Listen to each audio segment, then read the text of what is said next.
हर हर महादेव। एक पिता ने आज्ञा दिए पुत्र को कि अपने माँ को वध कर दो। ये क्या है, आइए जानते हैं एक छोटी सी कथा के माध्यम से।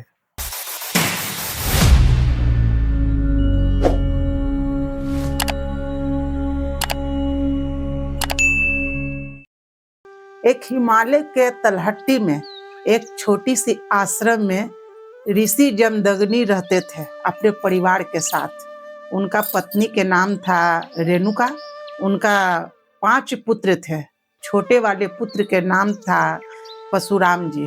सब जानते हैं दुनिया में परशुराम जी का प्रसिद्ध। तो एक दिन रेणुका देवी पानी भरने के लिए गई नदी पर।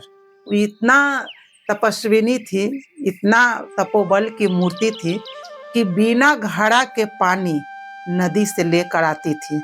नदी के पास जाती थी तो हाथ ऐसे करती थी और घड़ा बन के पानी अपने हाथ में आ जाता था। इतना उनका तप का बल था।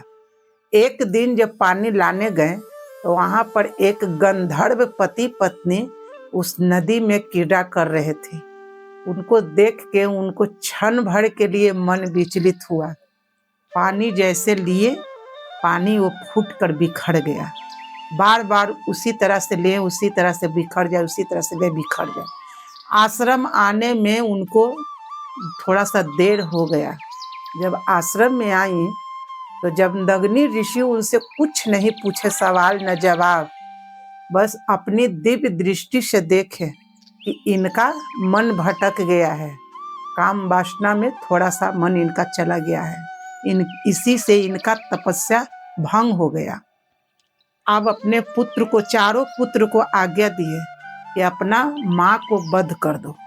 चारों पुत्र हाथ जोड़ के कहे, नहीं पिताश्री, हमसे नहीं होगा। ये हमारे जननी है, हम इनके आंचल में पले हैं, हम इनको वध कैसे कर सकते हैं। सबको पत्थर बना दिए। इतना ही पर परशुराम जी वहाँ आ गए। बोले, पुत्र आ गया? जी पिताश्री। तो अपने माँ को वध कर दो। अब उनका तो सुन के सारा रोम रोम कांपने लगा, लेकिन फिर भी अपने पिता का आज्ञा सिरोधैर्य करके तुरंत अपने जो कुठार लिए हुए रहते हैं उसी से अपनी माँ को गला काट दिए।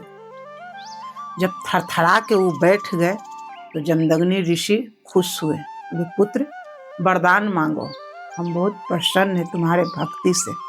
रो के परशुराम जी कहे कि हे पिताश्री, अगर हमें कुछ वरदान देना चाहते हैं तो हमारे माता श्री को जीवित कर दीजिए और हमारे चारों भाई को पत्थर से मुक्त कर दीजिए। और जो अभी घटना हुआ इसका स्मृति किसी को ना रहे, यानी किसी को याद न रहे कि यहाँ क्या घटना हुआ है। एवंस्तु तथास्तु, ऐसा ही हो। तुरंत रेणुका देवी उठ खड़ी हुए। उनके बाद फिर चारों उनका पुत्र सब पत्थर से बाहर आ गए और एक दूसरे के मुंह देख रहे हैं। पूछे रेणुका देवी अपने पति जमदग्नि से कि स्वामी, क्या यहाँ कुछ हुआ है क्या? तो नहीं, क्या होगा? तो सब शांत खड़े हैं। हमारा छोटा बेटा परशुराम जो है, इसका मुंह उदास है, नहीं थक के बाहर से आया है।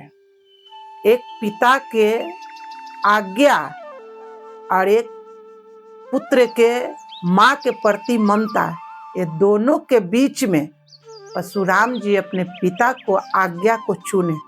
किस आधार पर?